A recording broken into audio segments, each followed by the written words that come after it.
ulang lagi. Nah, begitu juga dengan diri kita. Mungkin di tahun lalu kita merasa, oh saya masih kurang ini, saya masih kurang itu, saya melakukan kesalahan ini, saya melakukan kesalahan itu, nggak apa-apa.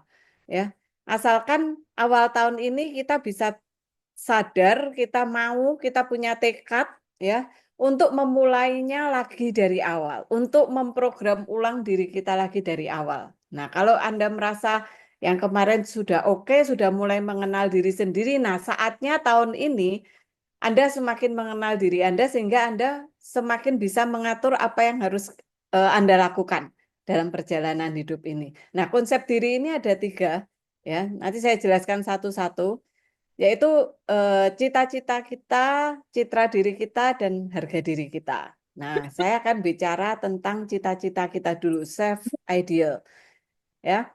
Hari ini saya dapat info dari tim, kalau nggak salah ada Grace, ya, masih SMP tapi join malam hari ini, luar biasa ya. Biasa yang ikut webinar saya biasanya minimal SMA kuliah, ya, tapi ini ketika tim bilang ini baru 13 tahun Bu, wah saya luar biasa ya, saya kagum gitu. Dan eh, beberapa saya lihat nama juga sudah sering ngobrol dengan saya, dengan tim saya ya, malam Kak Hosea ya. Nah, terima kasih untuk terus punya usaha dan tekad untuk belajar. Nah, saya balik lagi ke self ideal. Nah, apa sih self ideal ini? Self ideal ini gambaran yang kita miliki tentang siapa yang kita ingin jadi gitu. Jadi ini cita-cita kita gitu. Oh, saya ingin jadi orang yang seperti ini. Saya ingin jadi orang yang seperti ini. Nah, dalam pikiran kita itu sebenarnya kita sudah punya. Tapi seringkali kita nggak mau memikirkan. Kenapa? Aduh, saya takut nanti kalau saya mikirin, nanti kalau nggak sampai saya kecewa, saya down, ya, saya patah, eh, putus asa. Nah, saya nggak bisa bangkit lagi dan sebagainya. Nah, tapi balik lagi teman-teman, kalau misalkan kita nggak punya tujuan, kita ingin jadi seperti apa, ya kita nggak akan kemana-mana. Sama kayak kita punya Gmaps di HP kita sudah masuk mobil, kita sudah siap setir, sudah siap mengemudi, tapi kita nggak pencet kita mau sampai ke lokasi mana. Ya Gmaps-nya diem aja di situ gitu. Dan kita juga bingung gitu. Mobil kita juga diem di situ aja, nggak akan kemana-mana. Nah, begitu juga dengan diri kita sendiri ini gitu. Kita harus punya gambaran kita ini mau jadi seperti apa sih gitu. Saya ingin bertumbuh. Nah, bertumbuh seperti apa gitu. Saya ingin jadi lebih baik, ingin lebih baik seperti apa gitu. Nah, ini yang perlu kita renungkan gitu. Orang sukses di dunia itu selalu punya gambaran yang jelas mereka ini ingin jadi seperti siapa. Mungkin kalau teman-teman punya role model boleh gitu. Tapi yang jelas akan sangat lebih baik jika teman-teman tahu apa value teman-teman gitu. Ya, dalam hidup teman-teman, teman-teman ini mementingkan value apa gitu. Value itu kan ada banyak ya, ada kebijaksanaan, keadilan, ada sabar, ya, kesabaran, passion, dan sebagainya gitu. Itu termasuk dalam program Authentic Self juga, ya. Nah, teman-teman perlu tahu sebenarnya value hidup teman-teman yang teman-teman pegang ini apa gitu. Karena ini akan menentukan setiap keputusan dalam hidup yang akan teman-teman ambil. Nah, kalau teman-teman tahu apa value teman-teman, itu akan mempermudah teman-teman untuk mengambil keputusan apapun dalam hidup teman-teman. Ya, nah kalau kalau bisa teman-teman juga visualisasikan gitu. Saya ingin jadi, misalkan saya ingin jadi seorang trainer dan coach yang bisa menginspirasi banyak orang. Itu sudah ada dalam bayangan saya sejak awal saya menjadi seorang trainer. Menginspirasi seperti apa, saya gaya bicaranya seperti apa, saya membuat slide PPT akan seperti apa, gaya saya menjelaskan kepada audiens saya bagaimana gitu. Nah, itu semua sudah ada dalam pikiran saya dan yang saya lakukan setiap harinya atau setiap waktu adalah saya menyiapkan diri saya untuk semakin mendekatkan diri saya ke tujuan saya tersebut. Itu. Jadi saya ketemu dengan motivator atau pembicara siapapun, mereka membuat saya menjadi belajar gitu. Oh ya, saya perlu berbicara seperti si A gitu misalkan, atau berbicara seperti pembicara si B dan sebagainya. Tapi saya nggak akan kehilangan gaya bicara saya gitu. Saya akan tetap menjadi seorang pembicara yang sebisa mungkin saya bisa membawakan materi sesederhana mungkin supaya teman-teman bisa dengan mudah menerapkan dalam kehidupan. Karena itu yang penting. Banyak seminar kita ikut, kita jadi pintar, tapi kita lupa mengaplikasikan. Ya, nah itu adalah tentang diri ideal. Ya, lalu saya akan masuk ke berikutnya. Nah, sebelum masuk ke berikutnya, ke self image, saya akan bicara dulu tentang satu kalimat ini. Ya, kita perlu kenal dan memahami diri kita sendiri. Sorry. Terlebih dahulu, baru hal-hal lain akan berjalan sesuai rencana. Ya, jadi kita perlu tahu siapa diri kita. Kita perlu tahu, perlu paham dulu diri kita ini seperti apa. Baru hal-hal lain ini akan berjalan sesuai rencana. Karena kita akan melakukan sesuai dengan diri kita sendiri, bukan kita sekedar meniru A atau sekedar meniru B. Kita harus bisa benar-benar memahami diri kita sendiri untuk menyelesaikan apapun di dunia ini. Kalau enggak, teman-teman setiap dapat tantangan, teman-teman akan, aduh, kalau saya melakukan ini, nanti saya dikira aneh oleh orang lain. Kalau saya melakukan itu, saya akan dinilai bodoh oleh orang lain. Itu akan selalu ada dalam pikiran kita. Ya, kita akan jadi terlalu banyak mendengarkan omongan orang lain karena kita tidak paham, tidak kenal, dan tidak paham siapa diri kita. Nah, ini yang perlu kita kenali dulu diri kita. Ya, kita masuk ke self image. Nah, orang sukses tahu kalau hal pertama untuk bisa berkembang adalah mengenali siapa diri mereka. Ya, ini semua orang sukses pasti tahu siapa diri mereka. Ya, jadi mereka nggak terlalu mendengarkan apa kata orang lain. Mereka tidak sekedar meniru kata orang lain. Seperti nanti mungkin kalau saya ada jelaskan tentang langkah-langkah, ya teman-teman akan bisa menyesuaikan dengan diri teman-teman sendiri. Karena saya dan teman-teman ini berbeda gitu. Nah, kebanyakan ketika teman-teman ikut seminar, ya ketika pembicara ngomong A, teman-teman terapkan A gitu. Padahal kan si pembicara ngomong A itu berdasarkan pengalaman dia. Teman-teman perlu menyesuaikan dengan diri teman-teman sendiri untuk menerapkan apa yang teman-teman dapat dalam seminar ini dalam kehidupan teman-teman. Ya, nah self image ini adalah bagaimana kita melihat diri kita saat ini. Jadi teman-teman sudah tahu dengan pasti apa kekuatan teman-teman, apa potensi diri teman-teman. Nah, kalau teman-teman sudah tahu apa potensinya, apa kekuatan diri teman-teman, teman-teman perlu fokus pada strength teman-teman tersebut. Nanti saya akan jelaskan kenapa kita perlu fokus pada strength. Kenapa kita enggak menutup kelemahan kita. Ya, nanti saya akan jelaskan. Lalu, kalau kita sudah tahu apa kekuatan kita sudah bisa fokus pada kekuatan kita pasti mampu menghindari membandingkan diri dengan orang lain. Ya, orang lain hebat, tapi saya juga hebat. Teman saya yang itu punya prestasi itu, tapi saya juga bisa berprestasi dengan strength yang atau potensi diri yang saya miliki.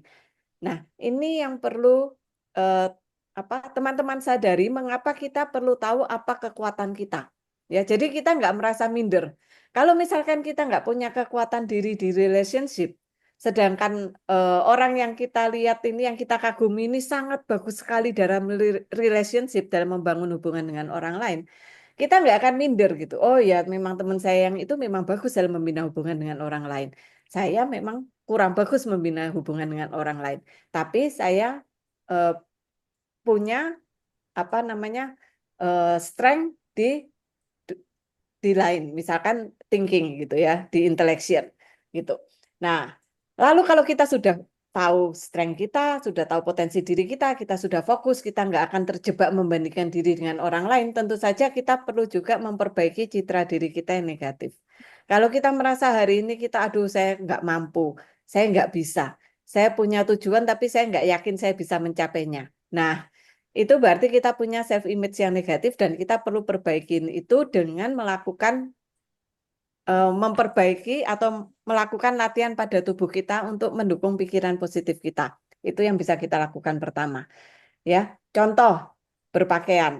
Ya, kita sering menyepelekan cara berpakaian. Bukan saya minta teman-teman untuk berpakaian mahal atau bermerek branded, bukan seperti itu. Tapi rapi. Ketika kita berpakaian rapi, kita bertemu orang, kita sudah membuat tubuh kita ini, fisik kita ini pede gitu ya. Dan itu akan akan menular atau masuk ke pikiran kita juga. Oh, saya sudah berpenampilan rapi. Nah, itu akan masuk dalam pikiran kita dan itu akan memperbaiki citra diri kita, self image kita. Atau misalkan gaya tubuh, ya.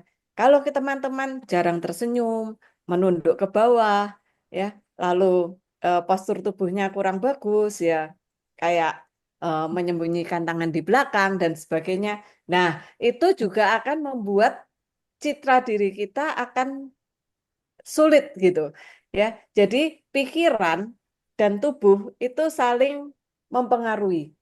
Kalau kita punya pikiran negatif, cenderungnya tubuh kita akan menyesuaikan seperti itu. Contoh, misalkan kita lagi sedih, ya, posisi tubuh kita pasti akan berbeda ketika kita sedang bahagia, ketika sedang gembira. Nah, begitu juga sebaliknya. Kalau kita mengatur postur tubuh kita dengan sembarangan, ya, misalkan kepala nunduk ke bawah dan sebagainya tadi, jarang tersenyum dan sebagainya tadi, otomatis itu akan mempengaruhi pikiran kita. Nah, coba kalau kita tersenyum, ya. Dan saya mengajak teman-teman untuk memikirkan hal yang sedih. Itu tentu akan jadi sangat sulit, ya. Atau sebaliknya, kalau teman-teman sedang membayangkan kejadian tersedih dalam kehidupan teman-teman, lalu saya bilang ke teman-teman, ayo sekarang tertawa. Ya, nggak ada yang tertawa. Ya, mau tertawa, tertawanya pun tertawa garing kalau kata anak sekarang. Ya, jadi dua hal ini saling mempengaruhi. Nah, ini yang perlu kita sadari. Nah, balik ke tentang strength atau potensi diri tadi. Ya, saya kenalkan dulu. Strength itu apa sih? Ya, potensi diri, strength atau kekuatan, ya, itu adalah zona pertemuan antara talent dan passion. Talent tentu teman-teman tahu ya, itu adalah bakat. Bakat alami yang kita miliki dari sejak lahir. Passion itu adalah kecintaan kita terhadap sesuatu aktivitas. Nah, pertemuan antara talent dan passion inilah yang disebut dengan kekuatan kita atau potensi diri kita atau strength. Nah, seperti tadi saya katakan, kalau kita tahu apa strength kita, tentu saja kita perlu fokus pada strength kita. Nah, saya kasih ceritanya, kenapa kita perlu fokus pada strength kita. Ini adalah gambar sebuah bintang. Misalkan strength ini adalah titik terluar dari bintang ini, dan weaknesses kita atau kelemahan kita adalah titik terdalam dari bintang ini. Misalkan kita sama-sama dikasih waktu 1 tahun, ya, waktunya 1 tahun kita semua. Kita disuruh menutup weaknesses kita, berarti kita bekerja di titik terdalam bintang ini, ya, weaknesses titik terdalamnya. Apakah kalau kita bekerja di weaknesses kita melatih weaknesses kita dengan fokus disiplin, konsisten, dan pantang menyerah, weaknesses kita bisa bertumbuh? Jawabannya bisa. Itulah luar biasanya Tuhan kita. Ya, ketika kita bekerja di weaknesses kita, kalau kita fokus disiplin, konsisten, dan pantang menyerah, weaknesses ini akan tetap bertumbuh. Ya, dan ketika titik terdalam bintang ini bertumbuh, bintang ini akan membentuk sebuah lingkaran kecil. Bisa bayangkan gambarnya ya. Ini ketika kita diberi waktu 1 tahun untuk menutup weaknesses kita. Tapi dengan waktu yang sama 1 tahun, kita disuruh fokus melatih strength kita. Berarti kita bekerja di titik terluar bintang ini. Ya, tetap kita lakukan dengan fokus, kita lakukan dengan disiplin, konsisten, dan pantang menyerah. Titik terluar bintang ini akan bertumbuh keluar. Kalau weaknesses saja bisa bertumbuh keluar kalau kita latih, apalagi ini adalah strength kita. Ya, ini akan bertumbuh keluar dan gambar bintang kecil ini akan menjadi sebuah bintang yang besar. Nah, itulah mengapa saya katakan kita perlu tahu apa strength kita supaya kita tidak terjebak membandingkan diri dengan orang lain, supaya kita tahu di titik mana kita perlu melatihnya, ya. Dan kalau kita melatih strength itu, kita akan jadi bintang yang bersinar. Ya, kita akan jadi bintang yang bersinar. Kita akan menjadi terlihat berbeda dibandingkan orang lain. Ya, kebanyakan orang sibuk menutup weaknesses-nya, menutup kelemahannya. Tapi kalau kita fokus melatih strength kita, kita yang akan jadi bersinar. Memperbaiki weaknesses kita atau kelemahan kita itu hanya akan membuat kita tidak melakukan kesalahan. Hanya membuat kita terlihat tidak aneh, tidak terlihat bodoh menurut anggapan orang lain. Tapi ketika kita fokus pada strength kita, ini yang akan membawa kita pada kesuksesan. Ini yang akan membuat kita terlihat di antara orang-orang lain. Karena setiap orang itu unik. Setiap orang punya strength-nya masing-masing. Dan kalau kita fokus pada strength kita, itu yang akan membedakan kita dengan orang lain. Nah, strength itu ada banyak sekali. Dan sekali lagi, saya kasih contoh mengapa kita perlu tahu apa strength kita. Yang pertama kan supaya kita tidak terjebak membandingkan diri dengan orang lain. Yang berikutnya adalah supaya kita bisa memahami diri kita sendiri. Dan kita mudah memahami orang lain. Saya beri contoh di sini. Jika saya seorang yang careful ini mempunyai kekuatan atau potensi diri untuk berhati-hati. Ya, careful, berhati-hati. Saya adalah orang yang careful, berarti saya adalah orang yang berhati-hati. Saya selalu memikirkan dampak panjang dari tindakan atau perkataan yang akan saya lakukan, misalkan. Ya, lalu saya mempunyai seorang teman yang berkebalikan dengan saya strength-nya. Strength dia adalah fast pace. Maaf. Strength teman saya ini adalah fast pace. Fast pace artinya dia bergerak dengan cepat, ya.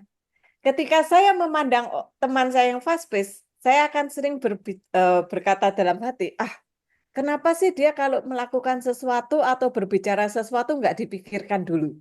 Nah, kalau ada kesalahan, akhirnya dia yang menanggung risikonya.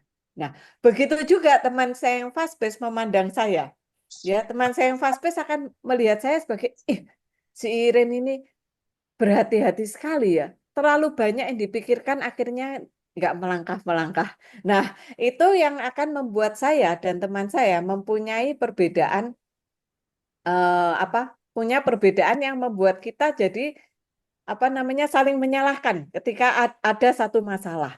Nah, tapi ketika saya tahu bahwa strength saya adalah berhati-hati, ya, ketika saya memang perlu waktu untuk berpikir sebelum saya melakukan atau mengambil tindakan, saya akan mudah memahami diri saya sendiri. Ketika teman saya mengatakan, Ren, kamu ini kok lama sekali sih kalau mau melakukan sesuatu.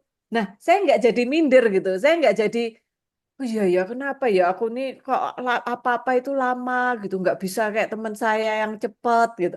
Nah, saya kan jadi minder gitu.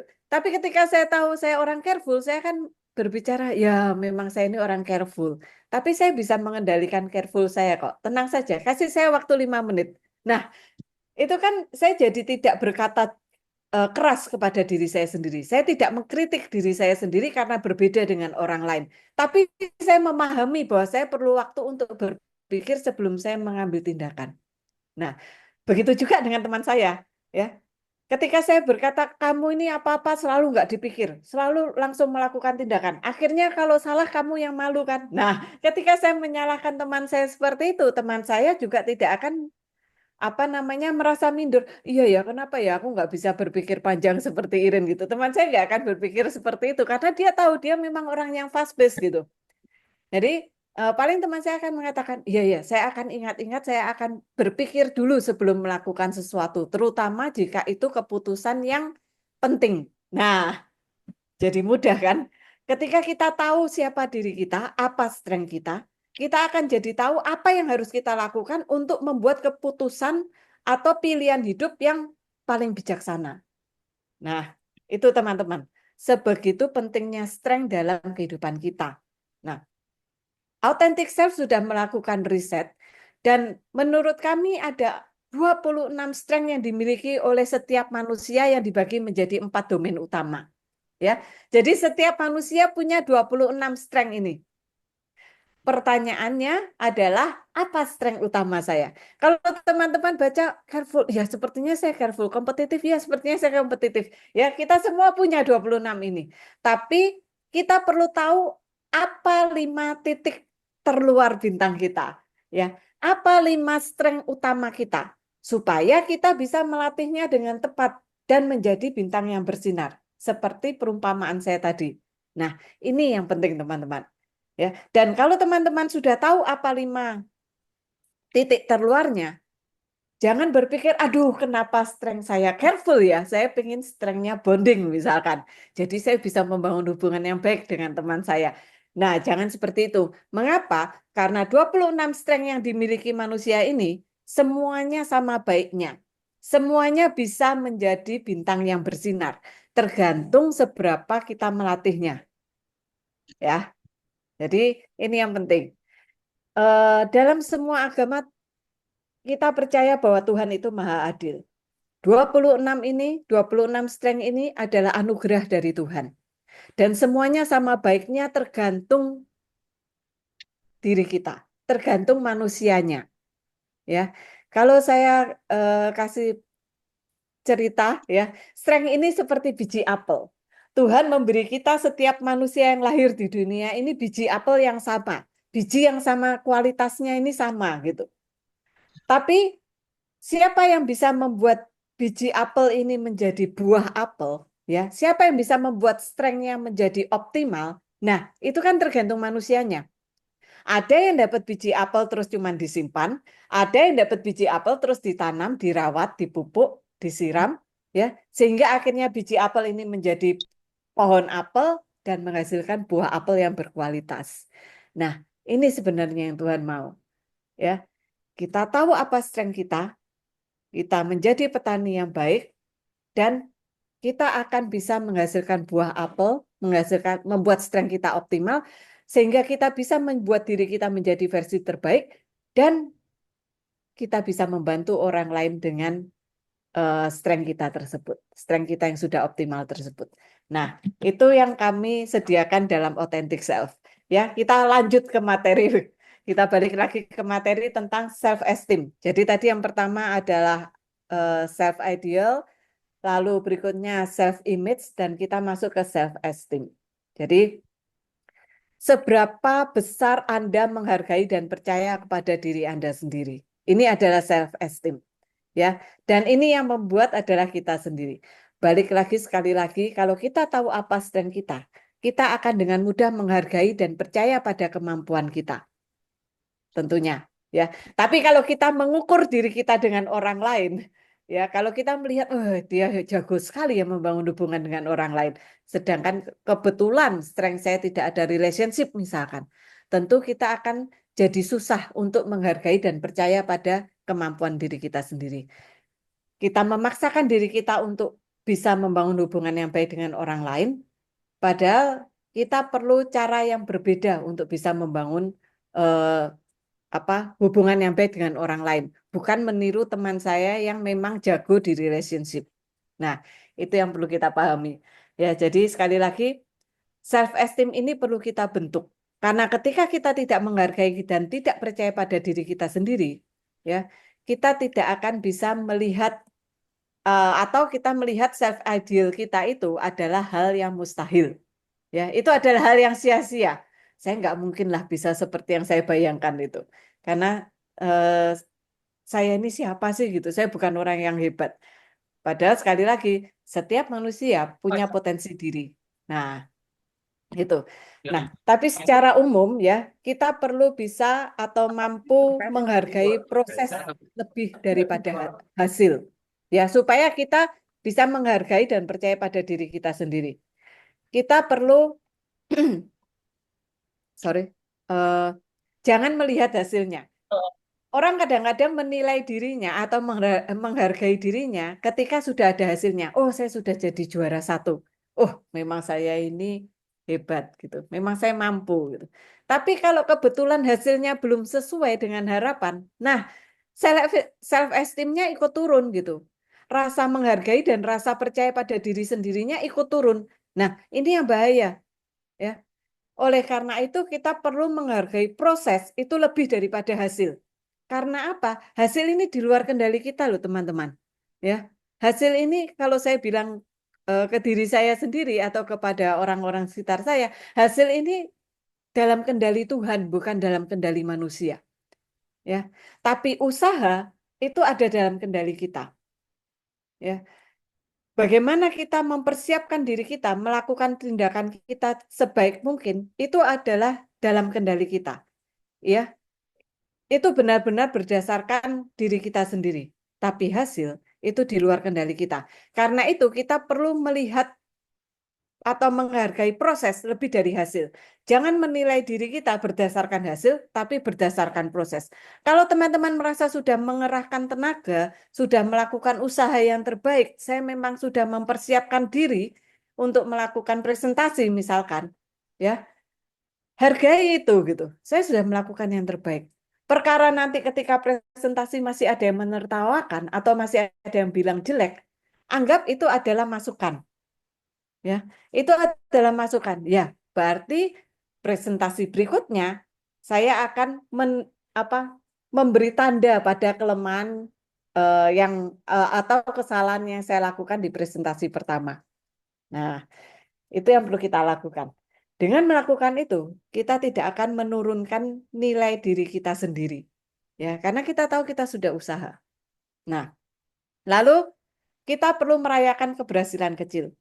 Misal presentasi pertama, masih ditertawakan orang. Masih ada yang bilang, aduh, masih kurang jelek, masih kurang jelas gitu. Masih jelek gitu, masih kurang gitu. Mungkin ada yang memberi masukan seperti itu. Tapi teman-teman sudah tahu, dibandingkan presentasi sebelumnya, ini jauh lebih baik gitu. Ya, dulu saya berdiri saja, kertas yang saya pegang ini bergetar gitu. Di belakang juga kelihatan nih, saya pegang kertasnya sambil bergetar. Saya pegang mic aja sampai mic-nya dedededed gitu, ya kan? Tapi hari ini saya presentasi, walaupun orang mendengarkan masih belum jelas, tapi saya pegang kertas, saya pegang mic sudah nggak bergetar. Keringat baju saya sudah nggak basah oleh keringat gitu. Nah itu keberhasilan kecil dan itu perlu kita kasih apresiasi kepada diri kita sendiri sehingga kita tahu bahwa kita ini sudah berusaha gitu untuk membuat kertas yang kita pegang tidak bergetar. Nah itu adalah cara untuk meningkatkan self esteem dan katakan kepada diri sendiri bahwa memang tidak ada yang sempurna. Mau sebagus apapun presentasi kita, pasti akan ada yang mengatakan itu tidak bagus. Ya, jangankan diri kita gitu. Saya bicara orang yang katanya presenter paling hebat di dunia gitu ya. Banyak banyak versinya. Ada yang bilang Barack Obama, ada yang bilang Steve Jobs, ada yang bilang Oprah, ada yang bilang ya banyak lah ya. Tapi apakah mereka nggak punya haters? Nah, orang sekelas mereka saja itu punya orang yang mengkritik mereka. Ya, apalagi kita gitu. Makanya kita harus mengatakan kepada diri kita sendiri, nggak ada yang sempurna, tapi kita tahu bahwa kita sudah berusaha untuk melakukannya lebih baik lagi dan lebih baik lagi. Dan yang perlu teman-teman ingat adalah ketika teman-teman berusaha melakukan yang lebih baik lagi, lakukan saja dengan santai gitu. Beberapa orang terlalu keras pada dirinya sendiri, ya. Saya harus lebih baik lagi, saya harus lebih baik lagi. Kalau enggak, aduh saya ini bodoh dan sebagainya gitu. Kadang-kadang melakukannya juga dengan penuh tekanan, belajar dengan penuh tekanan, dengan stres, ya belajar presentasi dengan stres, ya tidak bisa menikmati prosesnya gitu. Nah, kita perlu bisa menikmati prosesnya, ya. Jangan terlalu keras pada diri kita sendiri. Betul kita harus melakukannya lebih baik, tapi lakukan saja dengan cara yang menyenangkan gitu, dengan cara yang santai, ya. Jangan terlalu terbeban. Nah, itulah pentingnya kita juga berbicara dengan teman mungkin, sharing, dan yang terlebih lagi menurut saya adalah kita doa. Ya, karena itu adalah jawaban dari segalanya. Ya, terlepas apapun agama kita, ya, saya percaya ketika kita menyerahkan semuanya apapun yang ada di luar kendali kita ke dalam tangan Tuhan, ya, itu semuanya akan menjadi kekuatan untuk kita. Itu. Ya, oke. Nah, saya balik lagi ya. Ini bukan tentang apa keagamaan. Nah, yang perlu kita perhatikan seperti tadi saya sudah katakan adalah soundtrack dalam diri kita. Nah, apa sih soundtrack itu? Sebenarnya ini adalah self talk, ya. Apa yang kita katakan kepada diri kita sendiri. Tapi saya pakai kata soundtrack karena saya baca buku dengan judul yang sama dan menurut saya wah ini apa perumpamaan yang sangat bagus gitu. Jadi dalam diri kita setiap detik, setiap menit itu selalu ada suara. Betul ya?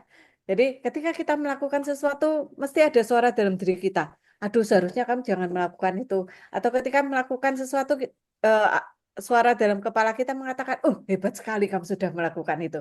Itu seperti soundtrack kan?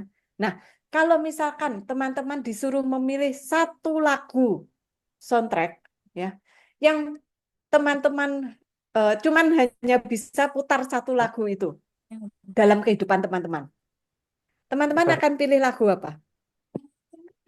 Tentu saja teman-teman akan pilih lagu yang paling favorit, yang terbaik, yang menyenangkan, yang membuat suasana hati jadi gembira, ya, yang mengingatkan kita pada memori yang indah, mungkin itu pasti lagu yang teman-teman pilih. Karena teman-teman cuma bisa pilih satu lagu nih dalam kehidupan. Nah, begitu juga dengan kehidupan kita, ya. Kalau kita hanya diberi kesempatan untuk memilih satu soundtrack yang kita ucapkan berulang-ulang dalam diri kita. Nah, soundtrack apa yang teman-teman pilih? Apakah teman-teman akan memilih soundtrack negatif? Kamu ini jelek, kamu ini nggak mampu. Aduh, nggak bisa lah kamu melakukan itu. Percuma jauh, kamu jauh ketinggalan. Atau teman-teman akan memilih kata-kata yang mengencourage, yang mendorong teman-teman untuk jadi lebih baik. Kamu bisa. Kamu hanya perlu belajar. Kamu hanya perlu berlatih lagi. Kamu hanya perlu memperbaiki ini.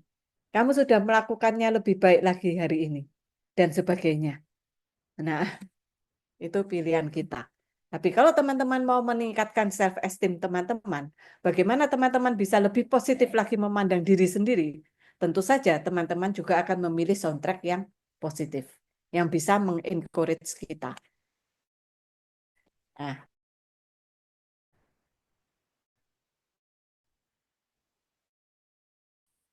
saya masuk uh, Presiden Amerika ke-26, sorry, mengatakan, kalau kita yakin bahwa kita bisa, ya, kita sudah setengah jalan menuju kesuksesan.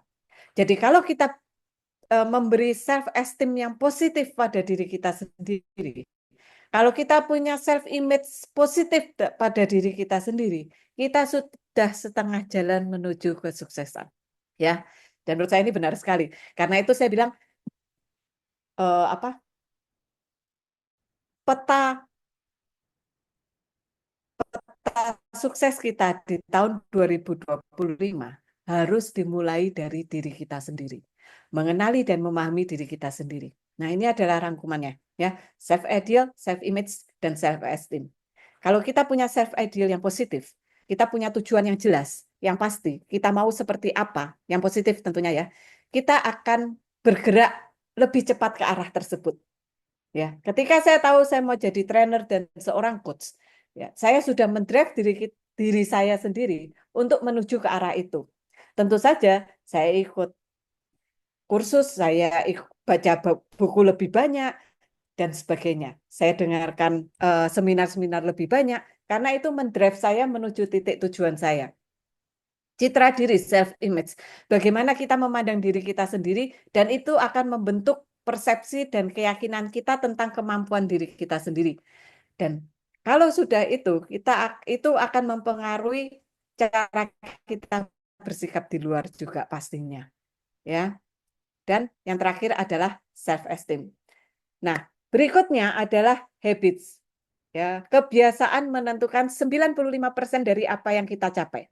Kalau kita sudah selesai dengan diri kita sendiri, tentu saja kita perlu memikirkan apa yang akan kita lakukan untuk menuju tujuan kita. Ya, karena kebiasaan ini menentukan 95% dari kesuksesan kita. Nah, saya ambil contoh dari bukunya Atomic Habits, ya. James Clear dalam bukunya mengatakan memberi contoh dampak ke ya sebuah pesawat yang lepas landas dari Los Angeles dengan tujuan akhir atau landing di New York, ya. Misalkan pesawat yang lepas landas dari tiga ubah arahnya 3 derajat saja, ya 3,5 derajat ketika dia ya pesawat ini akan berakhir di Washington, bukan di New York seperti tujuan awalnya. Pada New York dan Washington jaraknya adalah 100 meter. Dia mengubah 3,5 derajat dari arus 300 km jauhnya. Halo? Halo, oke, udah kelihatan lagi ya saya. Tadi menghilang. Oke, sorry. Jadi kebiasaan ini kadang kebiasaan kecil ya, misalkan makan makanan tidak sehat, kita bilang ah nggak apa-apa lah, besok lagi nggak apa-apa lah. Besok saya dietnya besok gitu, saya dietnya besok, saya atur makannya besok, besok, besok, besok. Tahu-tahu ketika umur usia 50 tahun, 60 tahun sudah banyak penyakit di tubuh kita. Ya, saya nggak apa-apa lah 1 batang rokok gitu, 1 batang rokok, tapi kali berapa hari, kali berapa tahun, dan akhirnya, nah tetap saja hasilnya akan berbeda dari self image yang kita bayangkan, gitu. Nah, jadi itu dampaknya kebiasaan dalam hidup kita, ya. Oh, sorry, belum share screen.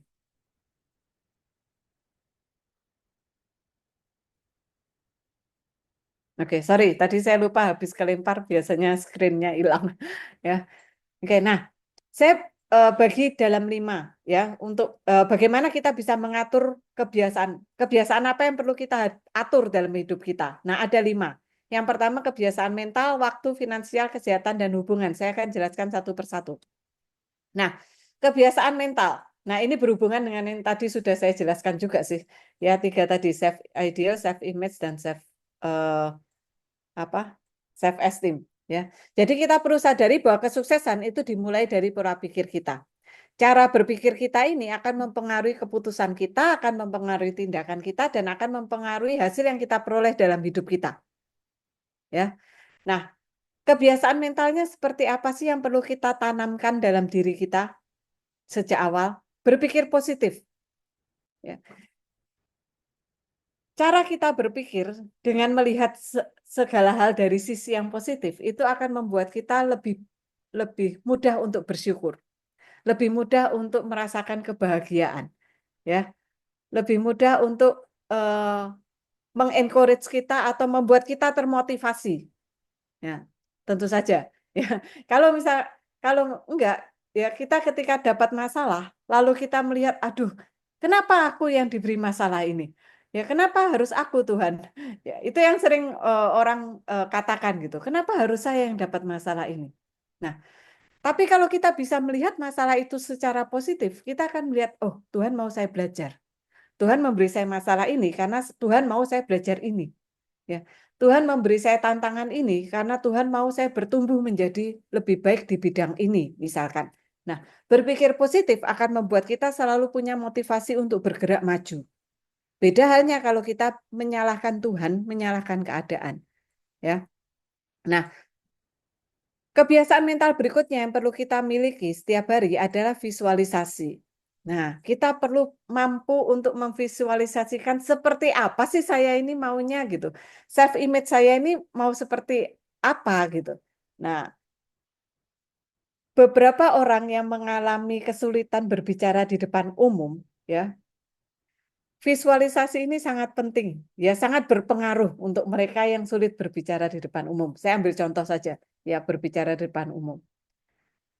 Kalau Anda sulit untuk berbicara di depan umum, setiap pagi atau setiap Anda melihat cermin, ya, Anda katakan pada diri Anda sendiri yang ada di cermin tersebut, Anda katakan, saya pembicara yang hebat. Saya pembicara yang hebat.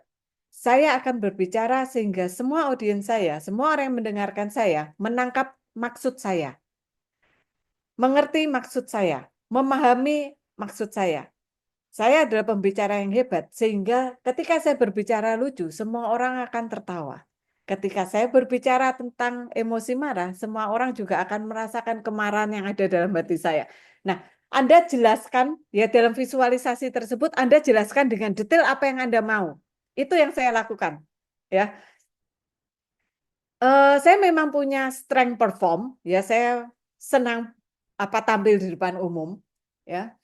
Dan apa namanya, saya punya kemampuan lebih di situ. Saya juga punya strength communication, ya. Tapi ketika saya akan berbicara dalam satu seminar, saya tetap melakukan visualisasi. Nah, tentu visualisasinya yang saya lakukan itu juga dengan jelas. Saya berdiri di depan cermin. Sekarang sih saya nggak terlalu butuh cermin ya. Saya cuma membayangkan saja. Saya membayangkan saya berdiri di depan audiens. Dan ketika saya tahu audiens saya misalkan 100 atau 1000, saya bayangkan itu 1000 orang berdiri di depan saya. Saya ada di atas panggung. Saya bayangkan lampunya di mana yang menyorot ke saya. Saya bayangkan posisi duduk audiens itu seperti apa. Saya bayangkan MC ada memperkenalkan diri saya seperti apa. Saya membayangkan ketika saya turun MC akan seperti apa. Saya membayangkan, saya sudah siapkan materi ya sebelumnya. Saya bayangkan ketika saya bicara tentang slide ini, saya bicara A, B, C, dan audiens akan menangkap seperti ini. Audiens akan tertawa. Audiens mungkin akan menyeletuk seperti ini. Atau ketika saya bicara hal yang menyedihkan, audiens akan seperti ini. Ketika ada lagu ini, audiens akan seperti ini reaksinya. Itu semua ada dalam bayangan saya. Nah, itu yang membuat saya enjoy saja berdiri di atas panggung. Berapapun audiensnya. Karena itu sudah ada dalam pikiran saya. Nah, kalau teman-teman ada yang sulit berbicara depan umum, coba teknik saya. Mungkin awal teman-teman bicara dulu di depan cermin dengan diri teman-teman. Sampai kapan? Sampai teman-teman melihat ke cermin, mengatakan, saya adalah pembicara yang hebat. Kamu pembicara yang hebat. Kamu adalah pembicara yang dinanti oleh semua orang. Tanpa rasa malu. Tanpa rasa canggung. Ya, nah itu apa? Saya ada kenalan yang pegang kertas saja gemeteran kalau di depan, dan dia melakukan itu setiap saat dia berdiri di depan cermin. Dia melakukannya sampai melihat bayangan dirinya sendiri saja tidak canggung. Dan sekarang dia dengan fasih bicara di depan umum. Nah, itu kekuatan visualisasi. Kalau teman-teman punya tujuan yang jelas dan pasti, itu semakin mudah untuk kita visualisasi. Ya, itu akan semakin jelas terlihat dalam bayangan kita gitu. Dan itu akan mempermudah kita untuk mencapai itu. Sama seperti kalau kita mau pergi ke pantai. Kalau kita sudah bayangkan nanti pantainya itu seperti ini. Nanti di sana saya akan lari-lari dengan teman saya. Saya akan buat istana pasir di sana. Saya akan cari ikan di situ dan sebagainya. Ketika sampai di pantai, ya teman-teman, perjalanan mencapai pantai, ya walaupun itu mungkin perjalanannya nggak enak, ya jalannya mungkin belum diaspal karena masih alam, jalannya mungkin likak-liku, bikin mual, bikin pusing, tapi teman-teman nggak akan merasakan. Karena yang ada dalam pikiran teman-teman adalah keasikan berada di pantai. Itu efek visualisasi. Ya, itu dahsyatnya visualisasi. Ya, lalu kebiasaan mental berikutnya adalah kita punya kepercayaan diri. Nah, kalau teman-teman sering visualisasi, apa self image teman-teman, apa tujuan atau goal teman-teman, tentu saja itu akan meningkatkan kepercayaan diri. Ya, semakin jelas kita membayangkan, semakin kita akan merasa, ya, saya bisa mencapai itu. Dan itu akan meningkatkan kepercayaan diri kita. Nah, ya, lalu berpikir jangka panjang. Banyak orang cari gampangnya. Nah, itu yang tidak melatih mental kita. Ya, orang secara alami manusia itu memang cari gampangnya secara alami. Jadi jangan menyalahkan diri sendiri. Maunya kan kita yang gampang aja lah, yang cepet gitu. Ya, maunya seperti itu. Itu apa namanya, reaksi alami manusia. Tapi kita perlu melatih mental kita untuk mencari sesuatu yang mungkin agak sulit, tapi ini memiliki efek jangka panjang yang lebih baik. Contoh, besok ulangan. Gampangnya adalah saya siapkan contekan, ya. Atau gampangnya adalah saya tanya teman yang sudah ulangan bab itu, tanya soalnya apa. Nah, itu cara gampang ya dan cara mudah. Cara gampang mudah sama ya, cara gampang dan cara cepat, ya.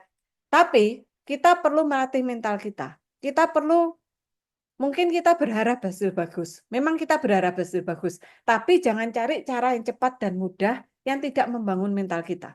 Tentu saja kita perlu memilih cara yang lebih sulit dengan belajar, ya.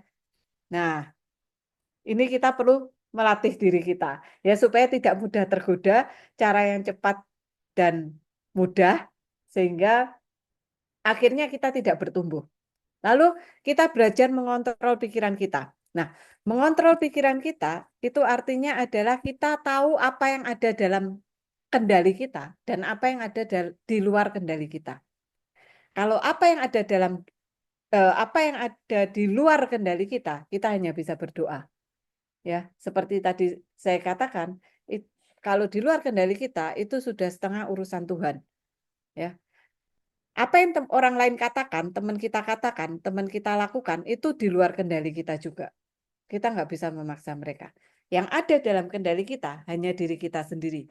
Dan kita bertanggung jawab penuh untuk mengendalikan apa yang ada dalam kendali kita. Mengendalikan diri kita. Bertanggung jawab penuh atas hidup kita sendiri.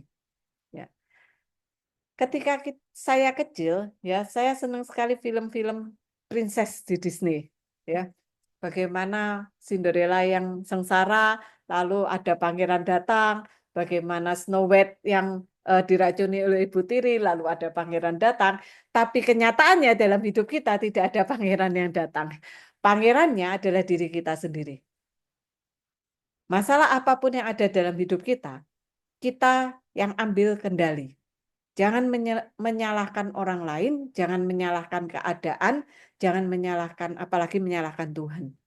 Tapi kita mengambil kendali atas hidup kita, dan kita berpikir apa yang bisa saya lakukan untuk mengatasi tantangan ini. Nah, ini ada beberapa hal yang perlu teman-teman lakukan. Kalau nanti saya bagi ya slide-nya. Jadi kalau mau screenshot atau nanti tunggu slide-nya kami bagi ya. Tapi ini perlu teman-teman jadikan habit gitu, jadikan kebiasaan. Tuliskan setiap malam sebelum tidur, coba tuliskan 3 hal positif yang teman-teman alami sekecil apapun itu. Beberapa orang merasa kesulitan untuk mensyukuri hidupnya karena terlalu berfokus pada masalah yang ada atau yang datang dalam hidupnya. Ya, kalau nggak fokus masalah, biasanya dia fokusnya pada hal-hal yang di luar harapan dia gitu. Misalkan dia berharap hari ini dapat omset 500.000 gitu. Ternyata omsetnya cuma 100.000 gitu. Nah, terus dia fokusnya ke, aduh kenapa saya nggak dapat 500.000? Akhirnya dia lupa bersyukur. Nah, setiap malam tuliskan 3 hal positif yang kita alami sekecil apapun itu. Yang kedua, ucapkan afirmasi berikut setiap pagi dengan penuh keyakinan seperti yang tadi saya kasih contoh. Semakin jelas, semakin bagus. Ya, dan lakukan di depan cermin berulang-ulang. Kelihatannya pertama konyol, tapi sekali lagi lakukan terus sampai Anda melihat benar-benar diri Anda seperti itu. Ya, bayangkan detailnya seperti contoh saya tadi, yang membayangkan detailnya. Lalu, nah, ini juga perlu teman-teman lakukan selain menulis 3 hal positif ya. Apa yang sudah saya capai hari ini? Keputusan apa yang saya buat hari ini yang mendukung tujuan saya? Nah, kalau misalkan ada tujuan yang tidak mendukung, ada keputusan yang tidak mendukung tujuan, berarti kan itu perlu dikoreksi. Kita terlalu mengurusi hal-hal yang tidak penting mungkin. Nah, itu akan membuat kita besok pagi itu kembali lagi ke prioritas kita. Ya, lalu apa yang bisa saya lakukan lebih baik besok? Nah, itu. Lalu kalau teman-teman dapat tantangan atau dapat masalah, nah ini berlatih supaya kita bisa atau mampu mengambil kendali dalam hidup kita. Ya, apa yang bisa saya lakukan untuk mengatasi ini, untuk memperbaiki ini? Kalau saya merasa mentok, siapa yang bisa saya ajak sharing? Ya, siapa yang bisa saya ajak bertukar pikiran supaya saya bisa ketemu solusinya.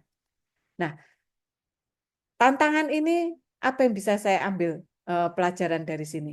Ya, saya dapat tantangan ini. Kira-kira Tuhan mau saya belajar apa? Nah, ini juga setiap kita dapat tantangan, kita harus belajar untuk menanyakan itu kepada diri sendiri. Mungkin beberapa orang yang punya kebiasaan menyalahkan orang lain atau menyalahkan keadaan akan merasa kesulitan. Tapi kalau ini Anda kan sudah tahu nih sekarang, tinggal menyadarinya dan membuat ini jadi kebiasaan. Kalau perlu tulis di HP. Setiap kira-kira teman-teman merasa ada tantangan, coba dibaca, ya. Awalnya mungkin perlu pakai HP atau pakai kertas. Tapi kalau sudah jadi kebiasaan, otomatis pikiran kita akan berpikir seperti itu, ya. Nah, hal kedua adalah kebiasaan waktu. Nah, jadilah penguasa waktu bukan budaknya. Nanti saya jelaskan bedanya. Tapi yang perlu teman-teman sadari adalah waktu ini adalah aset yang paling berharga dalam hidup kita. Ya. Mengapa manusia sering menyia-nyiakan atau sering tidak menganggap penting? Karena waktu ini kita dapat gratis dari Tuhan. Ya, seringkali kita menghargai ketika kita membayar atau ketika kita mengeluarkan uang untuk itu. Nah, eh, tapi waktu ini kita dapat gratis dari Tuhan. Ya, nah ini yang sering kita lupa gitu, sering kemudian kita jadi menyepelekan. Ya, nah beberapa hal yang bisa kita lakukan untuk punya kebiasaan waktu yang baik adalah kita buat prioritas. Ini penting. Ya, ada Pareto Principle ya. 80-20 kita fokus pada 20 hal yang penting. Nah, ini ada teorinya sendiri. Lalu kita buat to-do list harian ya. Besok kita mau melakukan apa? Kalau yang nggak sesuai prioritas, kita turunkan. Ya, taruh di yang terakhir kita lakukan misalkan. Yang sesuai prioritas kita dulu. Lalu hindari penundaan. Lakukan sekarang. Ya, hindari penundaan. Nah, gimana caranya kita menghindari penundaan? Itunya banyak ya. Caranya banyak, tekniknya banyak. Tapi salah satu yang saya sukain itu 5 second rule. Kalau teman-teman pernah bacanya, bukunya pengarangnya Mel Robbins, ya dia bilang, kalau kamu mau melakukan sesuatu dan kamu menunda, hitung aja dalam hati. 5, 4, 3, 2, 1, nggak usah pikir lagi, langsung berdiri, langsung lakukan. Nah, itu yang dilakukan oleh Mel Robbins. Ya, aduh saya malas, saya mau mengerjakan PR. Aduh nanti deh gitu. Langsung hitung, 5, 4, 3, 2, 1, ambil buku PR, langsung kerjakan. Nah, itu teknik yang pertama. Ada teknik lagi, orang bicara, lakukan dulu 1 menit atau 2 menit. Nanti akan keterusan gitu. Ya, banyak tekniknya. Ya, apa namanya? Lalu yang berikutnya ada juga apa ya? Banyak sih, saya agak lupa. Nah, pokoknya lakukan sekarang. Ya, lakukan sekarang. Nggak usah banyak berpikir, nggak usah banyak menunda, langsung lakukan. Lalu kita perlu juga manage energi kita. Ya, jangan karena terlalu fokus, karena terlalu produktif, lalu kita lupa istirahat. Nah, ketika kita lupa istirahat, kita merasa, aduh saya harus selesaikan ini, selesaikan ini, selesaikan ini. Akhirnya karena pekerjaan kita menumpuk, beban pekerjaan kita menumpuk, kita jadi stres, kita jadi burn out. Dan itu akan makan waktu lebih lama lagi untuk memulihkan diri kita. Gitu. Jadi mending kita memang melakukan sesuai prioritas, tanpa penundaan, tapi tetap ingat istirahat. Ya, sehari sekali pakai Pomodoro itu ya, teknik Pomodoro, istirahat, peregangan sebentar, atau seminggu ada hari libur, berliburlah ya. Lakukan sesuatu yang menyenangkan untuk diri kita. Nah, begitu juga kalau ada cuti tahunan. Nah, ini yang perlu kita lakukan. Nah, balik lagi ke penguasa dan budak waktu. Bedanya apa? Kalau penguasa waktu, kita yang menguasai waktu. Jadi kita aktif mengatur waktu. Kita tahu kita mau melakukan apa. Prioritas kita apa, ya. Kita manfaatkan waktu dengan bijaksana. Enggak membuang waktu dengan sia-sia, dengan penundaan contohnya. Nah, Kalau budak waktu, berarti kita yang diatur oleh waktu. Tunggulah, deadline-nya masih minggu depan, nanti aja sehari sebelumnya saya selesaikan. Nah, itu kita jadi budak waktu. Kita terburu-buru. Jadinya terburu-buru, nggak ada perencanaan, kelihatannya sibuk tapi nggak produktif. Tidak sesuai prioritas. Nah, itu bedanya penguasa dan budak waktu. Nah, sampai kita menghargai diri kita sendiri, kita tidak akan bisa menghargai waktu kita. Jadi kalau kita menghargai diri kita sendiri, kita akan bisa menghargai waktu kita. Karena kita tahu waktu kita ini terbatas, waktu kita ini berharga. Ya, sampai kita menghargai waktu kita tidak akan melakukan apapun dengan waktu kita. Ya, kalau kita sudah mampu menghargai waktu kita pasti akan memilih pekerjaan atau eh, apa prioritas mana yang harus kita lakukan. Nah, oke, masuk ke kebiasaan berikutnya, kebiasaan finansial. Nah, ini panjang sebenarnya ilmunya, teorinya. Ya, kalau saya bahas itu mungkin 1 jam juga selesai. Perlu waktu 1 jam gitu untuk menjelaskan secara detail kebiasaan finansial. Tapi saya hanya ingin mengajak Anda untuk sadar bahwa finansial ini adalah salah satu hal yang perlu kita atur, ya, dan kita jadikan kebiasaan. Nah, belajar hidup hemat, ya. Jadi kita mempunyai pos-pos untuk pengeluaran kita. Kita menyisihkan 10% dari pendapatan untuk investasi. Kita baru akan menggunakan untuk berlibur sekian persen dari uang nganggur kita gitu. Uang yang memang sudah kita dapatkan dari passive income kita. Nah, itu hal-hal yang perlu kita rencanakan dari awal. Ya, kelihatannya sepele, misalkan mencatat pengeluaran, ya mencatat pendapatan dan sebagainya. Kelihatannya, aduh, males, sepele nih, nggak perlu gitu. Kelihatannya sepele, tapi ini sebenarnya hal yang sangat penting, ya. Dan kalau kita merasa, aduh, ini pengeluaran sudah benar-benar saya pilih yang sesuai kebutuhan, bukan keinginan, gitu ya. Nah, berarti kita perlu berpikir bagaimana cara kita bisa meningkatkan pendapatan. Nah, jadi selain kita benar-benar mengatur pengeluaran kita, belanja benar-benar sesuai kebutuhan dan bukan keinginan, kita juga perlu berpikir bagaimana kita bisa menambah penghasilan.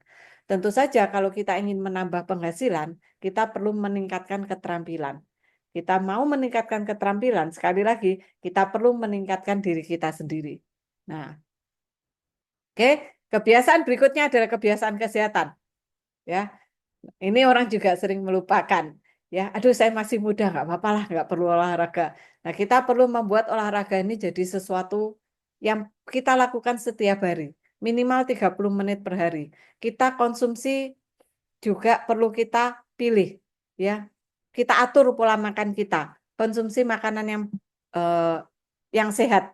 Nah, ini yang perlu kita masukkan dalam kebiasaan kita. Karena apa yang kita makan hari ini, ya itu baru akan kelihatan dampaknya atau efeknya ketika kita berusia 50 tahun ke atas. Nah, ini yang perlu kita atur sedini mungkin. Lalu balik lagi, manage energi. Tidur cukup, hindari stres berlebihan. Nah, kebiasaan hubungan, maksudnya berhubungan dengan orang lain. Ya, ini penting sekali. Kesuksesan kita itu bergantung dengan siapa kita bergaul. Seperti quote dari Jim Rohn ini. Ya, teman-teman pasti sudah sering dengar. Kita itu adalah rata-rata dari 5 orang yang paling banyak menghabiskan waktu bersama kita. Jadi, hati-hati memilih dengan siapa kita bergaul. Ya. Saya selalu bilang ke anak saya, Mama tahu kamu akan seperti apa namanya dewasa nanti dengan melihat siapa temanmu yang paling akrab hari ini. Gitu. Jadi jangan takut untuk menyortir teman kita. Kalau kita merasa memang dia membuat kita down, ya, kita bisa hindari atau kita bisa jauhin. Bukan berarti memusuhi. Kebanyakan orang itu salah. Kalau kamu bukan teman, berarti kamu musuh. Nggak perlu seperti itu gitu. Kalau kamu bukan sahabat saya, berarti kamu teman saya. Gitu. Jadi ada teman yang dekat, ya, yang sering kita ajak ngobrol bersama, kita sering hangout bersama, pokoknya kemana-mana sering bersama. Nah, itu adalah sahabat. Ya, tapi ada juga teman yang menurut kita memang kita nggak cocok atau kita merasa aduh saya kalau deket dia ini bawaannya negatif terus gitu misalkan. Ya, itu hanya teman saja gitu, nggak perlu kita musuhin. Kalau ketemu ya tetap kita sapa, tapi nggak perlu kita sengaja kontak, besok ketemu ya gitu, besok kita jalan-jalan ya gitu. Nah, itu kita eh, akan mendowngrade diri kita sendiri gitu. Kita akan membuat diri kita tertular apa namanya emosi negatif yang dia bawa gitu. Jadi hati-hati memilih teman.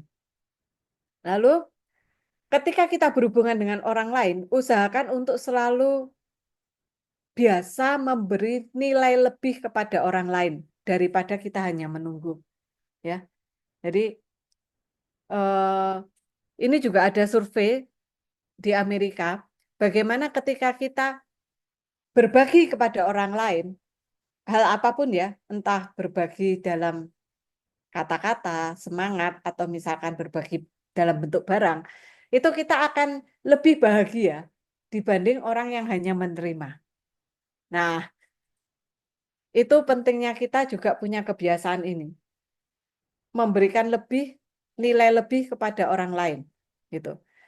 Nah, ini tadi sudah saya jelaskan, menjalin hubungan dengan orang yang positif dan inspiratif.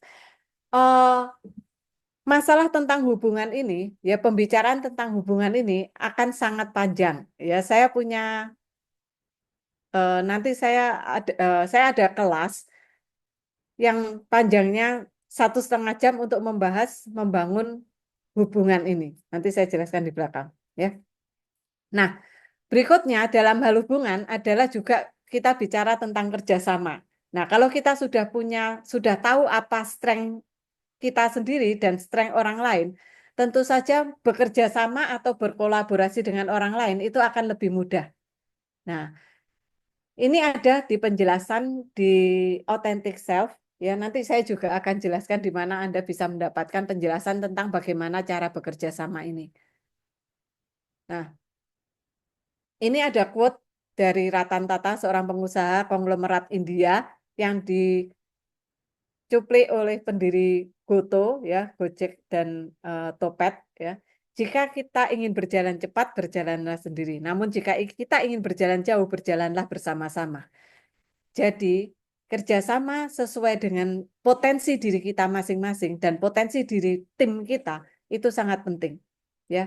Dan itu akan diajarkan dalam kelas lanjutan tentang pengenalan strength. Ya, dari pengenalan strength lalu kita akan bicara lebih lanjut di strength untuk berkolaborasi atau bekerja sama. Nah, ini adalah kelas yang tadi saya sebutkan, ya. Untuk membahas kebiasaan hubungan ini, membangun hubungan yang kuat, saya ada satu kelas tersendiri, Anda bisa dapatkan di aplikasi Authentic Self.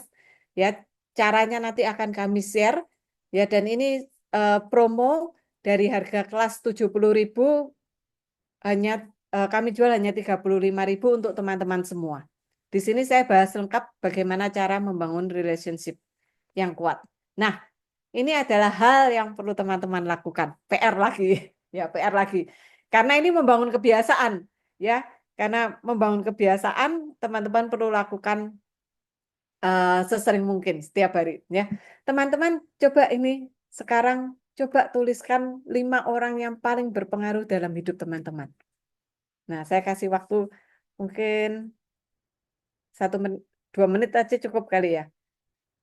Coba kalau nggak ada pen dan nggak ada kertas, coba ingat saja 5 nama orang yang paling berpengaruh dalam hidup teman-teman. Boleh keluarga, boleh teman.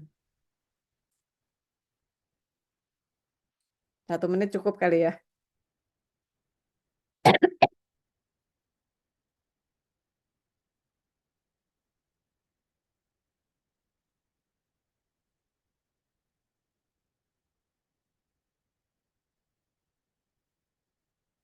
Oke, sudah? Nah, kalau tadi yang belum ditulis, nanti setelah seminar ini ambil kertas dan ambil buku ditulis nama orang tersebut. Tapi kalau yang sudah ditulis, kertasnya disimpan. Nah, besok pagi dan berikutnya, ya, ucapkan terima kasih kepada mereka. Terima kasih, ya. Contoh, misalkan 5 orang paling berpengaruh dalam hidup saya. Salah satunya adalah suami saya. Nah, seringkali karena suami, saya lupa berterima kasih. Ketika dia bantu saya atau ketika dia memberi pujian atau ketika dia menyemangati saya biasanya menganggap, itu kan sudah sewajarnya sebagai suami kamu lakukan kepada saya. Biasanya kan kita berpikirnya seperti itu. Atau ketika nama yang Anda tulis misalkan orang tua, ya, ya sudah sewajarnya lah mama masak buat saya. Sudah sewajarnya lah papa kasih uang saku kepada saya. Nah, itu pikiran yang ada di kita gitu. Tapi untuk membangun kebiasaan hubungan yang baik. Nah, coba mulai besok ucapkan terima kasih kepada mereka yang berpengaruh dalam hidup Anda untuk apa yang mereka lakukan untuk Anda, ya, untuk kita. Katakan terima kasih. Anda akan merasakan sesuatu yang berbeda. Coba. Kalau ini ada kelas lanjutan, mungkin minggu depan saya akan tanya kepada Anda perasaan Anda bagaimana. Tapi ini kan cuma seminar sehari, ya. Tapi kalau ini workshop, nah saya akan tanya gitu. Nah, coba Anda renungkan di malam harinya ketika Anda sudah berterima kasih kepada mereka. Kata-kata terima kasih ya bukan dalam hati loh. Anda berpikir terima kasih mah atau terima kasih suamiku, itu berpikir dia nggak dengar gitu ya. Anda harus katakan terima kasih ya karena kamu sudah membantu saya menyelesaikan pekerjaan hari ini. Terima kasih ya mah karena sudah memasakkan saya sarapan. Terima kasih ya Pak untuk uang sakunya. Gitu. Atau terima kasih ya misalkan temannya namanya siapa. Terima kasih ya Ami karena kamu sudah menemani saya berbelanja hari ini misalkan atau sudah menemani saya belajar hari ini. Sorry. Nah, malamnya Anda bayangkan perasaan Anda, ya. Anda renungkan lagi perasaan Anda, bukan bayangan. Renungkan lagi perasaan Anda. Dan Anda bayangkan, ingat-ingat lagi wajah orang yang Anda katakan terima kasih tersebut. Misalkan Anda bilang terima kasih kepada ayah Anda atau kepada teman Anda. Nah, coba ingat-ingat lagi wajahnya. Ingat-ingat lagi reaksinya, ya. Nah, itu akan memberikan apa ya? Sebuah angin sejuk untuk hati Anda, ya. Rasanya beban ini terlepas gitu. Ketika melihat orang yang berpengaruh dalam hidup Anda, ya memandang Anda dengan rasa syukur, rasa terima kasih juga. Karena ketika kita berterima kasih kepada mereka, walaupun mungkin mereka nggak balas ucapan terima kasih, tapi akan ada rasa syukur, rasa bahagia di wajah mereka dan itu sesuatu yang sangat berharga buat kita gitu. Nah, coba Anda lakukan, ya. Boleh Anda nanti kalau mau cerita kepada saya, Anda tulis ke admin, nanti saya yang baca dan saya pasti akan balas, ya. Nah, lalu usahakan tiap hari Anda lakukan tindakan baik tanpa pamrih, ya. Seringkali kita menolong seseorang karena ya saya tolonglah, dia anaknya bos saya, gitu. Atau ya saya tolonglah karena dia bos saya, gitu. Nah, coba Anda schedulekan untuk melakukan sesuatu tanpa balasan setiap harinya. Nah, ketika malam hari Anda menulis pencapaian Anda atau menulis apa yang Anda syukuri dalam hari itu, Anda akan melihat efeknya dari tindakan Anda ini. Ya, Anda coba. Dan latih empati. Empati ini berarti kita memahami orang lain. Ya. Nah, coba kita secara sadar sekarang ketika mendengarkan orang lain bercerita atau berbicara, ya, kita coba mendengarkan dari sudut pandang mereka. Seringkali selama ini kan saya yakin kita kalau mendengarkan orang, ya, kita mendengarkannya dari sisi kita gitu. Dengan cara pandang kita, sudut pandang kita.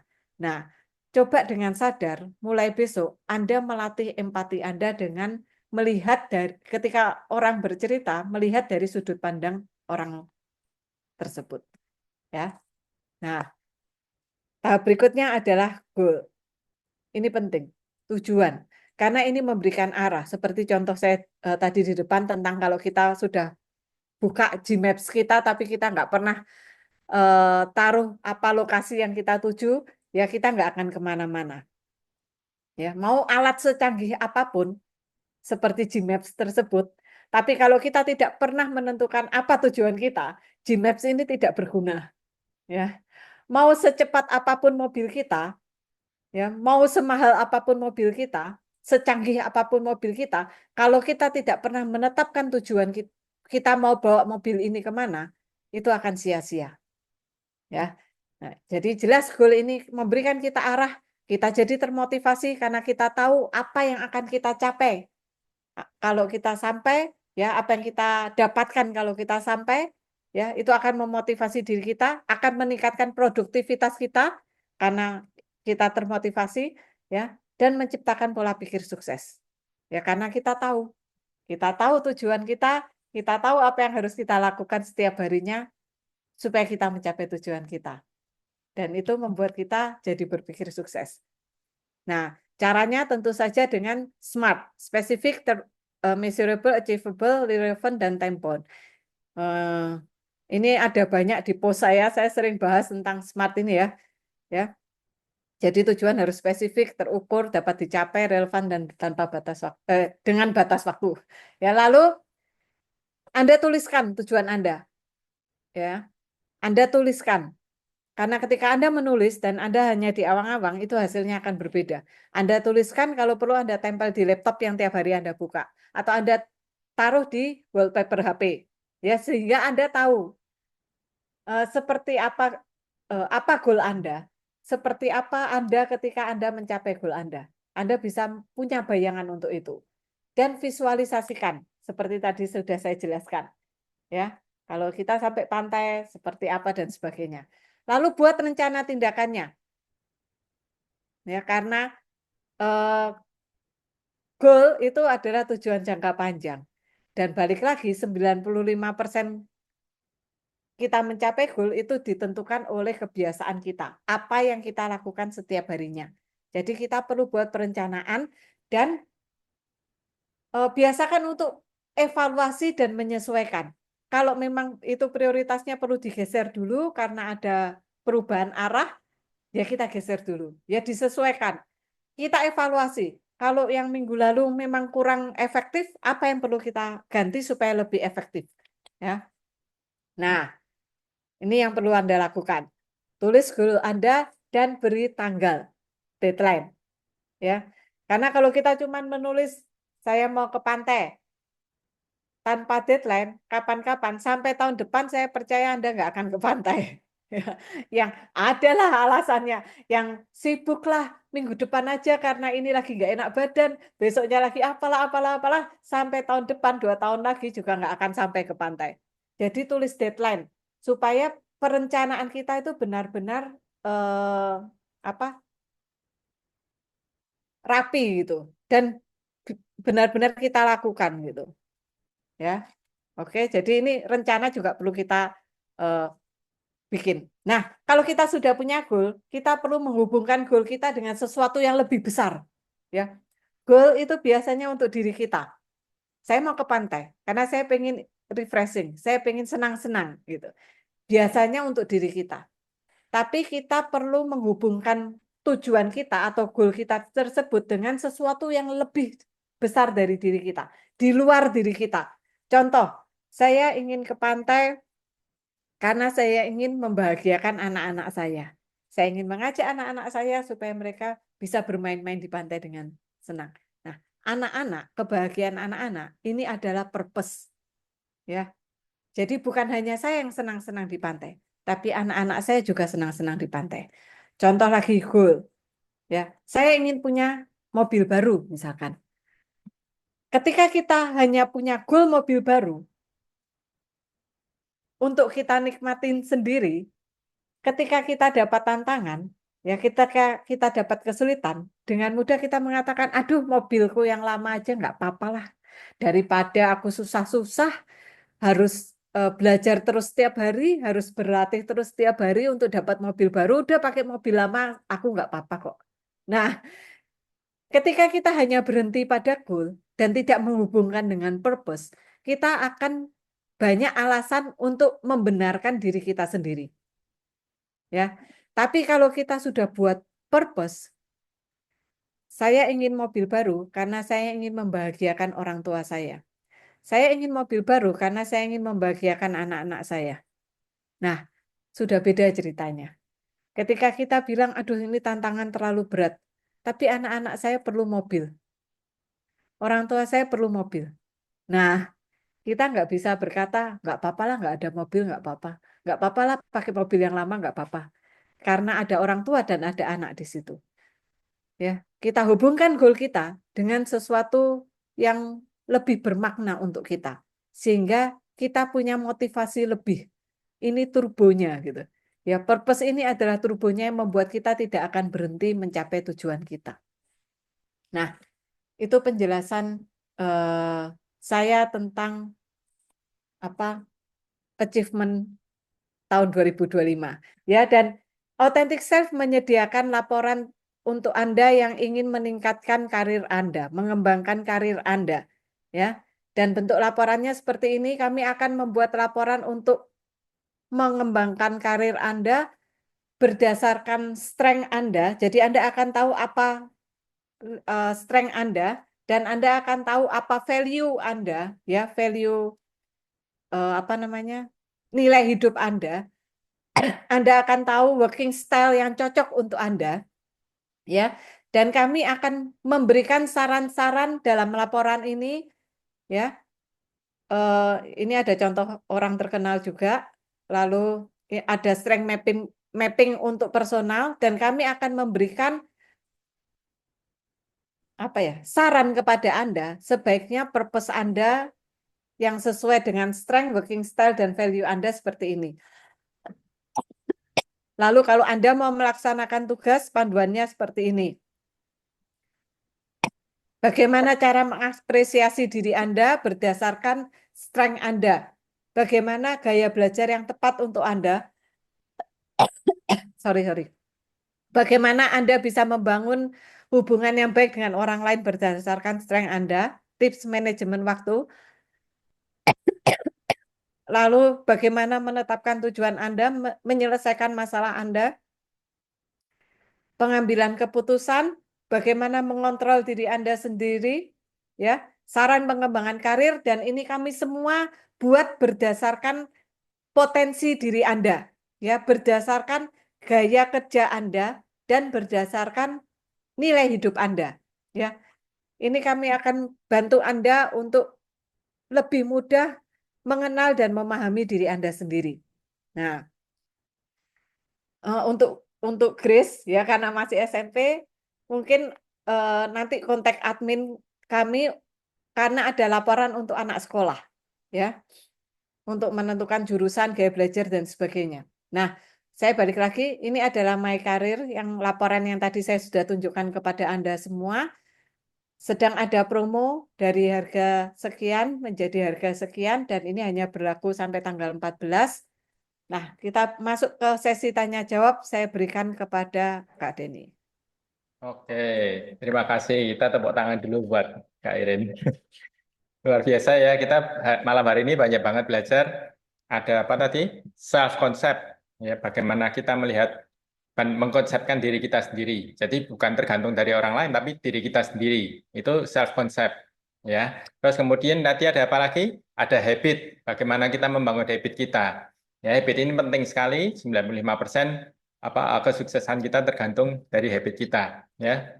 Terus kemudian nanti ada apa lagi? Adalah membuat goal. Kalau membuat goal mungkin teman-teman sudah banyak belajar ya, tapi kita yang perlu lagi apa? Poin-poin berikutnya yaitu eh, bagaimana kita membuat perencanaannya dan ini ada Kak Dinar. Mungkin apa mic-nya? Oh, oke, terima kasih. Ya, membuat goal dan diperkuat dengan purpose kita. Ya, dan tadi juga sudah disampaikan ada apa namanya, kalau untuk bisa membantu teman-teman lebih lanjut, bagaimana sih kita membangun hubungan dengan orang lain, ada course-nya juga nanti bisa nanti caranya akan disampaikan di grup ya, akan di-share di grup karena waktunya nggak akan cukup di sini. Dan bagaimana mendapatkan laporannya tadi ya, lagi promo banget itu, harganya spesial, benar-benar spesial untuk apa untuk webinar kali ini ya. Dan kita akan masuk ke sesi tanya jawab. Silahkan kalau ada pertanyaan apapun yang tentang webinar hari ini, silahkan kalau ada yang mau ditanyakan. Boleh open mic, present dulu kalau open mic. Tapi kalau mau tulis di chat juga nggak apa-apa, boleh silahkan tulis di chat. Silahkan. Ini nomor kalau misalnya belum sempat tanya, nanti akan ditanyakan di admin kita, nanti akan dijawab juga. Tapi waktunya ya tergantung ya. Nanti kalau di admin ini kadang-kadang apa namanya Kak Iren ini menjawabnya ketika ada info dari admin dan pas buka dan ada waktunya. Oke, Kak Ilma sepertinya mau ada pertanyaan. Silakan Kak Ilma. Iya. Eh, Selamat malam Ibu Iren dan Ko Deni. Malam, Kak. Jadi tadi sebenarnya sudah dibahas yang soal burnout. Jadi kita nentuin prioritas, terus juga ingat istirahat badan. Nah, ini baru juga saya alami. Sepertinya tuh kemarin, terutama 2024 di Desember itu eh, sibuk gitu loh, sibuk banget sehingga kayak eh, minggu pertama di Januari itu, terus ini eh udah masuk ke minggu kedua kok kayak mau beraktivitas itu kok kayak beban dan resisten gitu loh, Ibu. Dan, nah itu terus bagaimana caranya eh supaya kayak saya menjalani proses itu bisa lebih kayak teratur gitu loh. Jadi kadang-kadang itu kelemahan saya tuh kadang kalau misalnya eh, prosesnya bisa lebih teratur. Jadi kayak saya mungkin saya kayak kalau udah melakukan sesuatu kayak detail terus sampai selesai sampai 100% atau gimana terus habis itu capek sendiri gitu loh dan itu kayaknya kadang-kadang bikin saya kayak burn out dan kewalahan. Nah, itu gimana tipsnya? Kasih. Baik, terima kasih Kak Ilma. Kak Iren mau, oke. Ya, terima kasih pertanyaannya Kak Irma, luar biasa. Ya, nah itu harus ini Kak Irma, kita belajar. Ya, kita belajar untuk mengetahui di titik mana kita perlu istirahat gitu. Jadi kalau tekniknya Pomodoro itu 20 menit fokus, 5 menit peregangan. Ya, 5 menitnya jangan scroll HP, tapi 5 menitnya peregangan atau kita jalan sebentar, minum dan sebagainya gitu. Lalu lanjut 20 menit lagi, 5 menit istirahat. Itu kalau kita untuk jam kantor, ya. Nah, ketika jam kantor ada istirahat siang, nah itu juga pakai istirahat siangnya gitu. Karena kantor menyusun ada istirahat siang itu pasti ada tujuannya, ya. Jadi 1 jam makan siang, jangan scroll HP. Sebenarnya scroll HP itu kelihatannya istirahat, tapi itu nggak istirahat gitu karena sebenarnya otak kita sih tetap bekerja gitu, bukan istirahat gitu.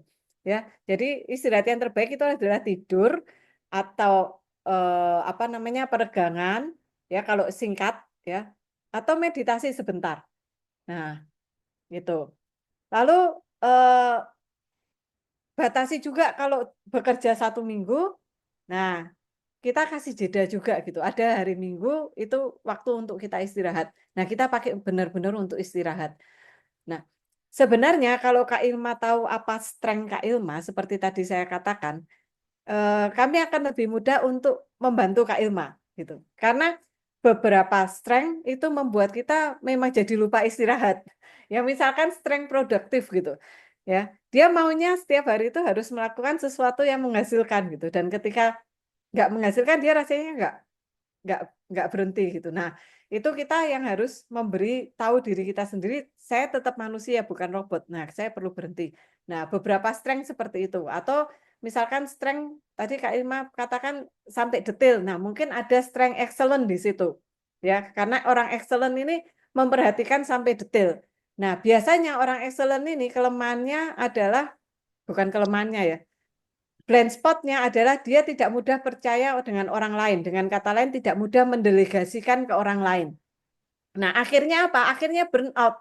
Karena maunya semuanya dia kerjakan sendiri, ya. Karena nggak percaya dengan orang lain, dia kerjakan sendiri semua. Padahal kan tangan cuma dua, otak cuma satu, kaki cuma dua. Ya, akhirnya stres sendiri gitu. Aduh, nggak selesai, dan nggak sesuai dengan standarnya.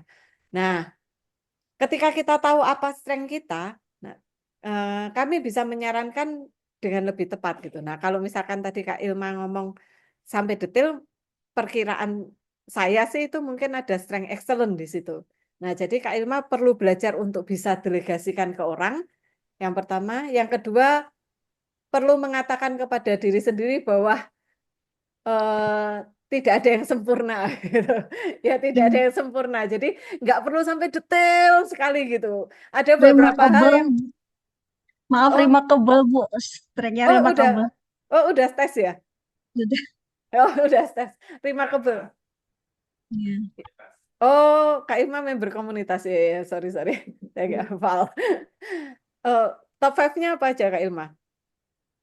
Remarkable, terus strategic, terus retrospektif, Heeh. eh, visionary, strategic, fokus. Oh, ya mungkin fokusnya itu yang membuat Kak Ilma jadi burnout dan lupa istirahat karena ketika orang fokus sudah tahu saya harus selesaikan ini gitu, sudah tahu tujuannya. Nah, dia akan fokus terus ke situ sampai selesai terus baru kelelahan gitu. Nah, itu yang perlu diatur sih waktunya Kak Ilma Iya. gitu. Jadi bikin Remarkable, heeh. fokus, retrospektif, yang keempat strategik, yang kelima visionary. Nah, ya mungkin karena strength fokusnya itu. Jadi Kak Ilma perlu buat jadwal kalau menurut saya. Kalau memang sehari istirahat berapa jam atau tidur malam perlu diperhatikan. Nah, itu juga itu manage energi apa yang penting juga tidur malam itu, ya. Lalu seminggu, nah harus ada satu istirahat, gitu. Nggak ada. Oke. Kak Deni ada tambahan? Oke, mungkin saya tambahkan Kak Ilma. Eh, ini saya mau buka kartu. Sebenarnya apa Bu Irin ini akhir tahun kemarin juga Bu Irin ini akhir tahun ini kemarin juga ini apa overwork juga.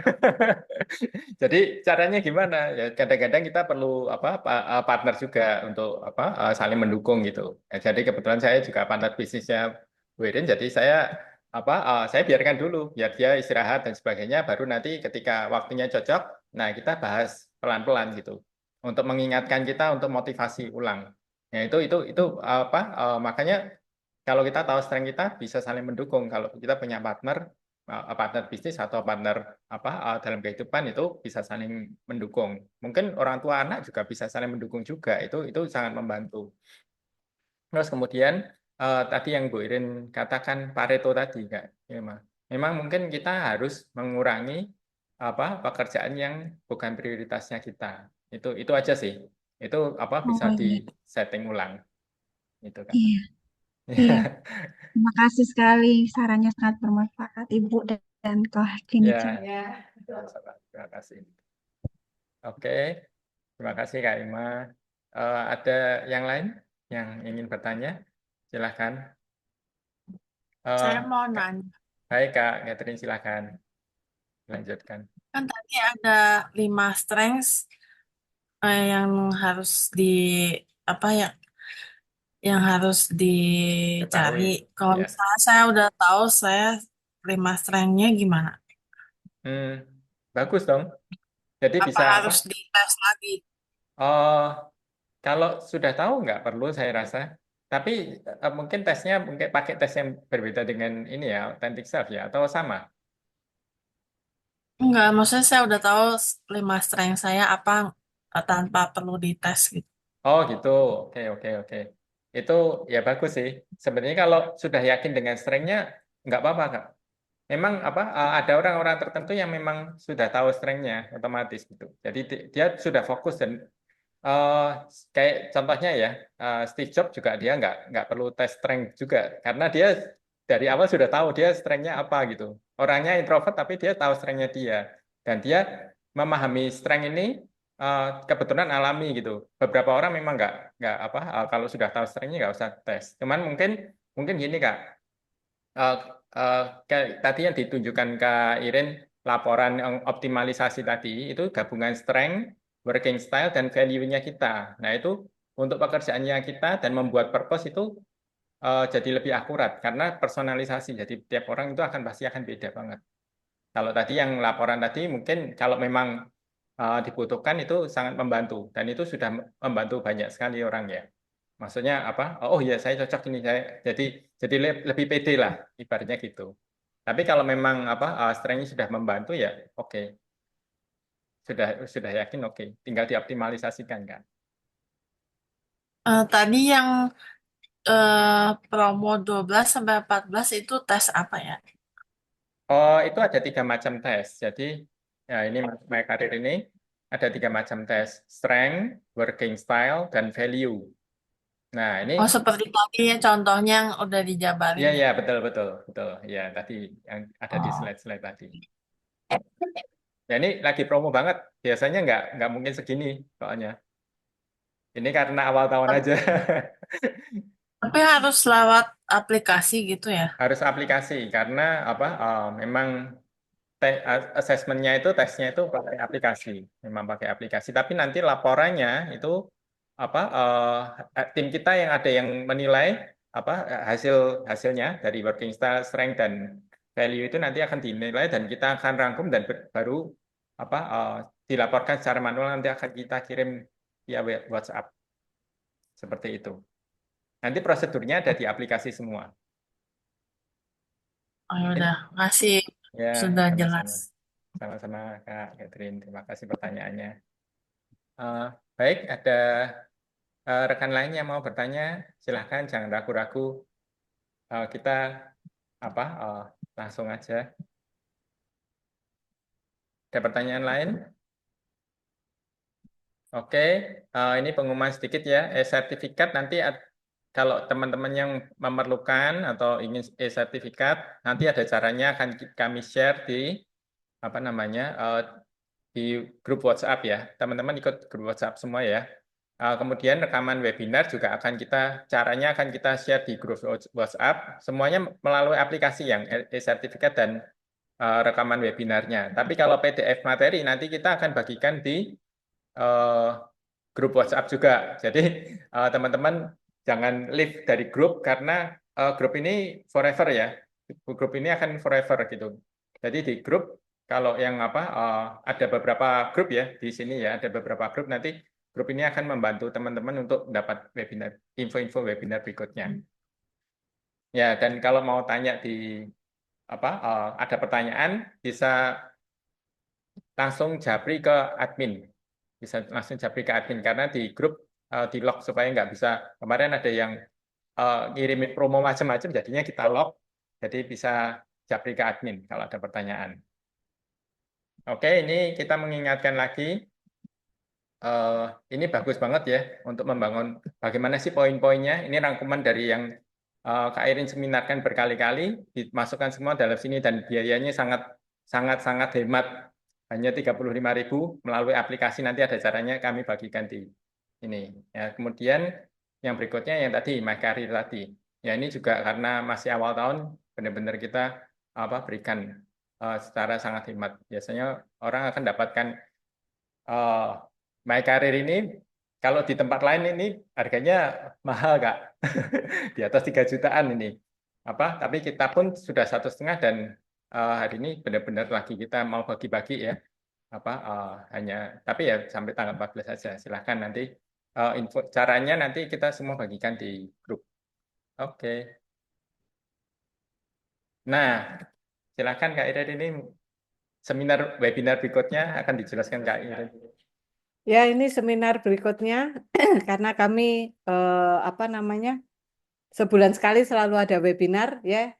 Ini bagaimana menemukan profesi yang tepat untuk Anda. Saya akan bicara banyak tentang pengembangan karir. Ya, bagaimana menemukan profesi yang sesuai dengan strength Anda dan bagaimana mengembangkan karir Anda. Oke, itu aja sih dari saya.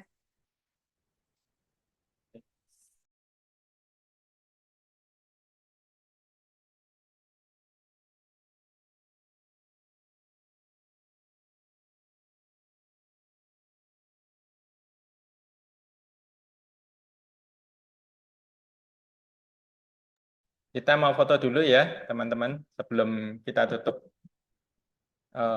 ininya. Oke, saya akan foto dulu. 3, 2, 1. Ya, oke, terima kasih. Terima kasih. Oh, sekali lagi. 1, buka kamera. 1, 2, 3. 1, 2, 3. Sorry, nggak bisa. Bentar, satu kali lagi. 1, 2, 3. Ya, oke, terima kasih. Sampai ketemu. Nanti kalau ada pertanyaan, silahkan tanyakan di chat. Oh ya, Ya. untuk komunitas tanggal 14 ada meeting ya. Ada apa ya? Ada talk about ya. Jadi jangan lupa kita akan bicara tentang relationship ya Kak Deni. Ya, oke. Sampai ketemu hari Selasa untuk anggota komunitas. Kak Osea, Kak Budi, Kak Ilma. Oke, terima kasih. Selamat malam semuanya. Sampai ketemu lagi. Selamat Baik. malam. Malam. Bu Ira, makasih Pak Denny. Ya. Terima kasih. Kita close ya.